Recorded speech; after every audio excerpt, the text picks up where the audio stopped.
Hi guys, Tina Watkins here of InHand Equine Therapy with another mentorship moment. Just was doing some work through the hamstring tissue on this horse and noted that when I was doing my range of motion, both on the back of the sacrum and just through the top of the tail head here, that we are really stuck when pushing it to the left, but it flows here to the right really easily. Sometimes we might think to ourselves that that has to do just with what's happening on the left-hand side of the body, but this is kind of an interesting, fun thing to think about.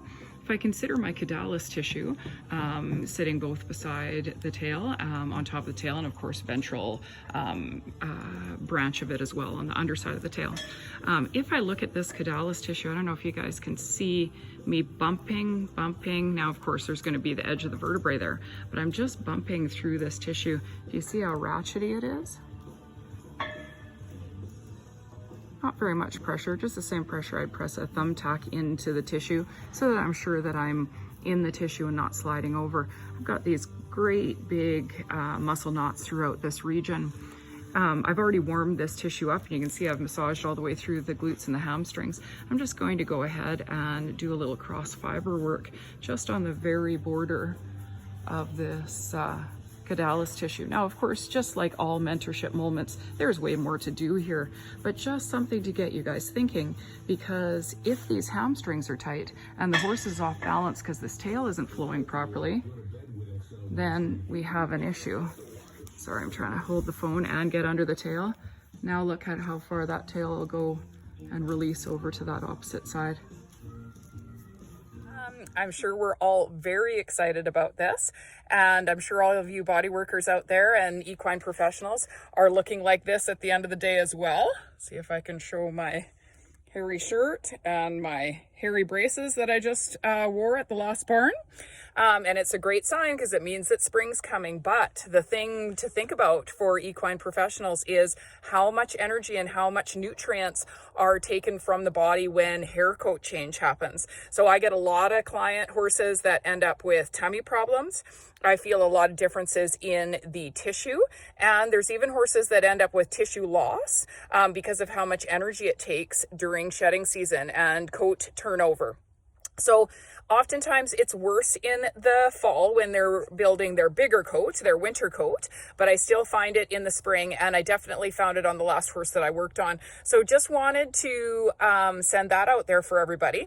If you're feeling changes in a horse that you normally work on and you're seeing that the tissue feels a little granule, there's some loss of tissue, you're seeing that there's some loss of overall condition, and you're looking like this when you're finished with the horse, really consider talking to the client and talking with the other professionals surrounding that horse if there might be a imbalance because of hair coat change. So definitely something you're going to run into on your client horses and something to think about. When you are doing your evaluations and you find an area of restriction, make sure that you are looking at all factors that play into this area. So this little sweetie pie is showing some pole, TMJ, and first, second cervical vertebrae restriction, as well as hyoid restriction.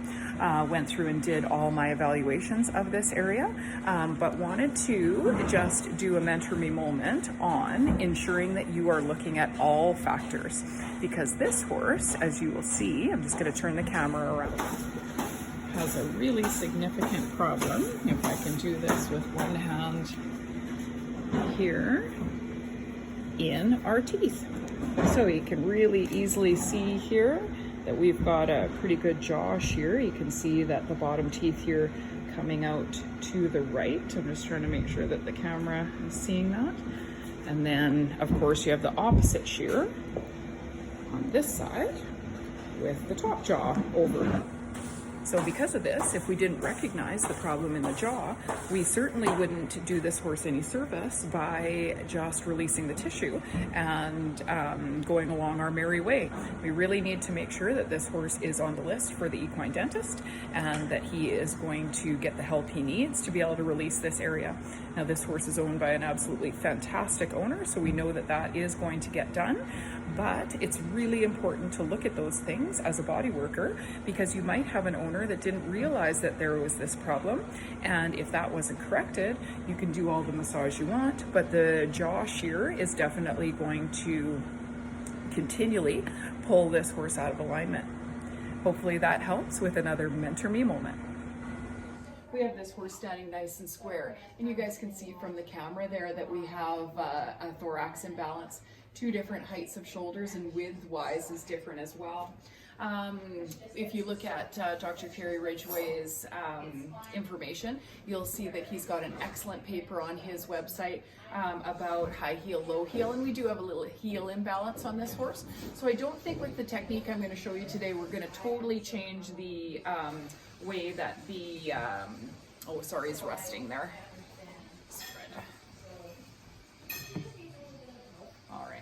He stepped off to the side, but that's okay. You guys saw from the top already. So we'll get Kim to come down here to the side. Thank you so much. Kim's behind the camera there, everybody. But what we want to focus on today is this thoracic sling. When you have the wither pulled to one side, if you guys go and look at the serratus tissue on that side, you're going to find that there's often a very hard little spot in the middle of it. And I found this is quite rascally often. You can massage away at this, and it just does not release for you. What I've found, a little technique I've developed, is if you find that spot in the middle of that serratus that's so tight, it oftentimes feels like a little bit of an innie, but it can just feel like fibrosis as well. If you follow that down, and I think you can see here in the light, if I press down into it, can you see the fascial line that comes down in the camera there? If I follow that fascial line down to where the finger is coming onto the rib cage of that serratus, and you can really feel how adhesed it is down here. If you work through this small little adhesion here, okay, at the bottom, sometimes I'll use some direct pressure, sometimes I'll go ahead in with some compression strokes. I've already warmed this area up and massaged the serratus tissue itself.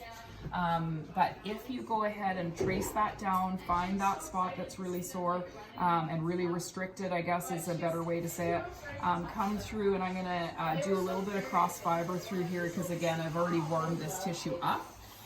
You can come back up to this area and you can see how much softer it is all the way through here. I can run through, and that spot that was so dipped down is much better as well. And the neat thing is, now he stepped out of square, so let's see if we can just pop him back to square. But the neat thing will be, is when you guys look at the wither,